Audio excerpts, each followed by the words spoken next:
अगर हक़ ज़ौजियत पर मर्द या औरत दोनों में से अगर कुदरत नहीं रखता किसी भी पॉइंट ऑफ व्यू से, मेडिकली, साइकोलॉजिकली, मतलब मेंटली, तो उसको इजाज़त नहीं है निकाह की, मना है, उसके लिए गुनाह है। इमाम मोहम्मद का यहाँ तक फतवा भी मौजूद है कि अगर कोई औरत निकाह कर ले और उसका शौहर कैपेबल नहीं है, तो अगर डॉक्टर उसके बारे में राय देता है कि इलाज हो जाएगा तो थोड़ा टाइम दिया जाएगा, 1 साल या 2 साल, उसके बाद अगर नहीं इम्प्रूवमेंट है तो फिर रुजू किया जाएगा और उसके बाद उसको निकाह जो है अदालत उस निकाह को ख़त्म कर देगी। कौन कौन से ऐसे टेस्ट हैं जो आपको लगता है ज़रूरी होने चाहिए शादी से पहले, और क्या लोग टेस्ट करवाते हैं बच्चियों के, अपने बेटों के?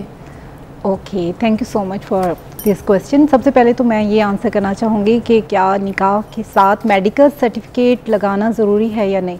एथिकली एज अ डॉक्टर तो मैं कभी भी इसको सपोर्ट नहीं करूँगी, क्योंकि इट्स सो पर्सनल। हम कभी भी किसी को, अगर हम मेल की रिपोर्ट्स बता रहे होते हैं तो हम कोशिश करते हैं वो मेल को ही बताई जाए, इवन फीमेल को भी ना बताई जाए। और अगर ऐसा कुछ अटैच कर देंगे निकाह नामा से तो वो एक तो एक स्टिग्मा बन जाएगा, बाद में जो होता है वो देखी जाएगी, लेकिन वो एक बहुत ही एक तरह का डिस्टर्बिंग होगा। अगर कुछ ऐसा है तो उसे म्यूचुअल अंडरस्टैंडिंग से, अगर इतनी अंडरस्टैंडिंग है तो वो अपने अपने लेवल पे करवाएं। अब जो टेस्ट जैसे थैलेसीमिया के पेशेंट होते हैं, अब कजन मैरिजेस में होते हैं, हस्बैंड वाइफ, ठीक है, अब वो बच्चा ऐसी जिंदगी गुजार रहा होता है, आपको पता है, ये सबसे इम्पोर्टेंट है। कजन मैरिज में ही थैलेसीमिया कॉमन है। फॉर एग्जांपल, मेरा सवाल ये है कि बाद में जो शादी टूटे उससे पहले ये चीज़ें पता चल जाए, ये नहीं सही। ये देखें, जो थैलेसीमिया या जो कज़न मैरिज की डिजीज़ है ना, ये जस्ट थैलेसीमिया एक सिकल सेल डिजीज़ भी है।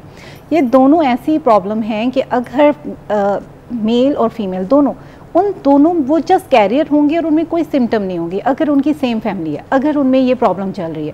थैलेसीमिया अगर एक दूसरे के साथ शेयर नहीं करते, शेयर डेफिनेटली वो नहीं करे, लेकिन जब उनकी शादी होती है तो वो दोनों कैरियर होते हैं, उनकी अपनी कोई सिम्टम नहीं होती, लेकिन जब शादी होके बेबी होता है तो वो प्रॉपर डिजीज के साथ होता है। रिपोर्ट में तो रिजल्ट आता है ना, ये रिपोर्ट में। और ऐसे लोगों की, ऐसी फैमिलीज में डेफिनेटली स्क्रीनिंग होनी चाहिए और कभी भी शादी नहीं करनी चाहिए। पता है थैलेसीमिया के पेशेंट कितने, अब देखिए मैं आपको वो जो बेबी है उसे हर महीने ब्लड लगता जाता है, ब्रेक डाउन होती है। मैं बिठाती हूँ ना, कितने कितने लोगों को जा के लेकर आती हूँ, इतने लोगों को बिठाती हूँ, उनके ब्लड डोनेट के लिए मांग रही होती हूँ, खुदा के लिए कोई मदद कर दे।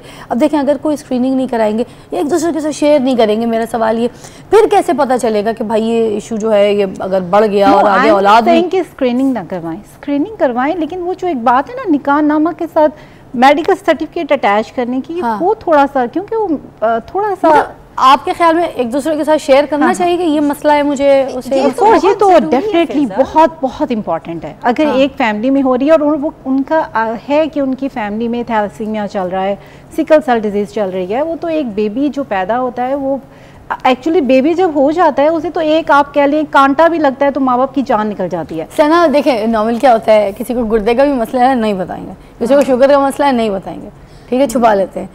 लड़की को कोई प्रॉब्लम है तो भी नहीं बताएंगे, तो ये तो धोखा हुआ ना। बांझ का भी कोई प्रॉब्लम है तो भी नहीं बताएंगे, ऐसे चलता है। धोखा देंगे तो फिर हराम है, मना है। अच्छा, अगर हक़ ज़ौजियत पर मर्द या औरत दोनों में से अगर कुदरत नहीं रखता किसी भी पॉइंट ऑफ व्यू से, मेडिकली, साइकोलॉजिकली, मतलब मेंटली, तो उसको इजाज़त नहीं है निकाह की, मना है, उसके लिए गुनाह है। इमाम मोहम्मद का यहाँ तक फतवा भी मौजूद है कि अगर कोई औरत निकाह कर ले और उसका शौहर कैपेबल नहीं है, तो अगर डॉक्टर उसके बारे में राय देता है कि इलाज हो जाएगा तो थोड़ा टाइम दिया जाएगा, 1 साल या 2 साल, उसके बाद अगर नहीं इम्प्रूवमेंट है तो फिर रुजू किया जाएगा और उसके बाद उसको निकाह जो है अदालत उस निकाह को ख़त्म कर देगी, फस्ख निकाह। एग्जैक्टली ऐसा ही है। और Fiza, this is really really important कि शादी से पहले देखें, शादी के बाद भी बहुत कुछ हो सकता है। शादी के बाद किसी को हेपेटाइटिस हो सकता है, किसी को डिप्रेशन हो सकता है, किसी को और कुछ भी हो सकता है।